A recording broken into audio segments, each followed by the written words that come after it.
Okay, imagine apple that stay fresh longer, rice that continues to produce during dry season, and yogurt with added nutrients. All of these results do not come from magic, but from a scientific approach known as genetically modified organism or GMOs. GMOs are plants, animal, or microorganisms whose genetic material has been intentionally modified using biotechnological methods to provide specific beneficial traits.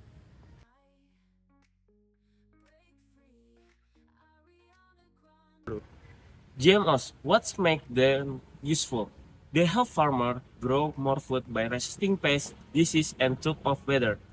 They also reduce pesticide use, which is better for the environment. Some GMOs have enhanced nutrients like vitamin A rich golden rice. And with a longer shelf life, GMO foods create less waste and stay fresh longer. In short, GMOs can help make our food supply more efficient, nutrients, and sustainable.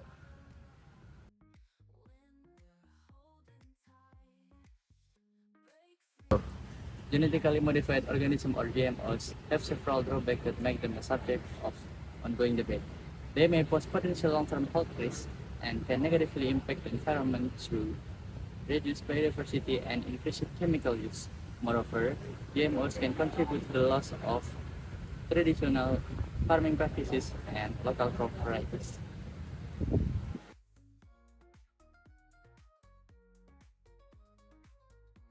Okay, hi, hello Raka. Hello. Today I will ask you about a few questions. Are you ready right now? Of course, I'm ready. Okay.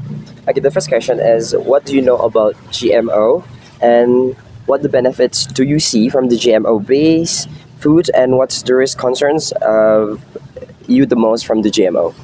All right. So GMO or genetically modified organisms are some method that being developed to help a certain crops. For example, like in food technology, GMO means that you modify the microorganisms by the help of biotechnology to make sure that the crops you harvest later have more significantly quality. For example, like they have this significant quality that you don't have with the natural or organic crops. For example, it can be resistant to pests and have a better conditions in the quality in the climate change.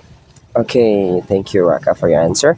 Okay, the next question is how do you compare the safety of the GMO foods with the conventional foods? All right, so GMO method are quite new in this industry, especially in biotechnology. So there are no scientific evidence of how this GMO affect on health in long term.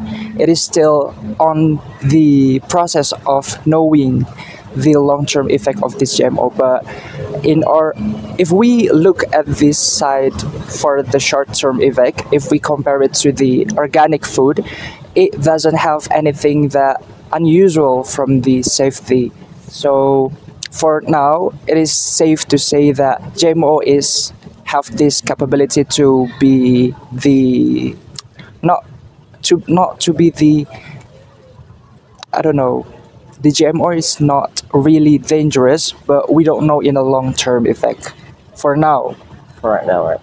Okay, the third question is do you think the consumers are ready and well informed to accept GMO products or why not? All right, so there are many things that affect the consumer's perspective on GMOs, but for now, a lot of I don't we cannot say that a lot of people, but most of them are still doesn't understand about these GMOs in general, and a lot of regions already accepted because of the educations and the informations about the GMO, but the those informations are not still fully given to the consumers. So I think it's safe to say that we need to make sure a lot of people get know more about the GMOs with the help of informations And also informations is really important. There's a lot of misinformations about the GMO and emotional preference about the GMO. So in order to make sure the consumers about the GMO, we need to make sure scientifically it is safe to use or consume. Okay. Okay, the third questions is, should the food industry prioritize the GMO or non-GMO approach in the future? Okay, please explain your choice right now. All right, in my own opinion, the industry should prioritize not in the GMO or non-GMO, but both. So the balance of the GMO or not and non-GMO food or crops are being prioritized because the GMO food, as we talk about, has a lot of improvement from the non-GMO, but a lot of consumers have this preference in their lifestyle. For example, they would like to choose the organic or the farm like organically. So it really based on the consumer preferences. Okay, so this is our last questions. What's your overall opinions about the use of GMO in the food production and in this era? All right, so basically my overall reactions or my opinion about it is oh we should continue developing the GMO, of course, with the help of biotechnology because it is linear with our major. And while we developing those GMO, we need to make sure that a lot of consumers know what GMO is. And I think this is such a good beneficial from the agro-industrial too because it can help improve the quality of the crops and make sure that it is sustainable for the environmental, of course, because we still don't know the long-term effect on health, on environmental, and of course on sustainability. So we need to continue developing on this GMOs method. Okay, thank you, Raka, for your answer, and see you.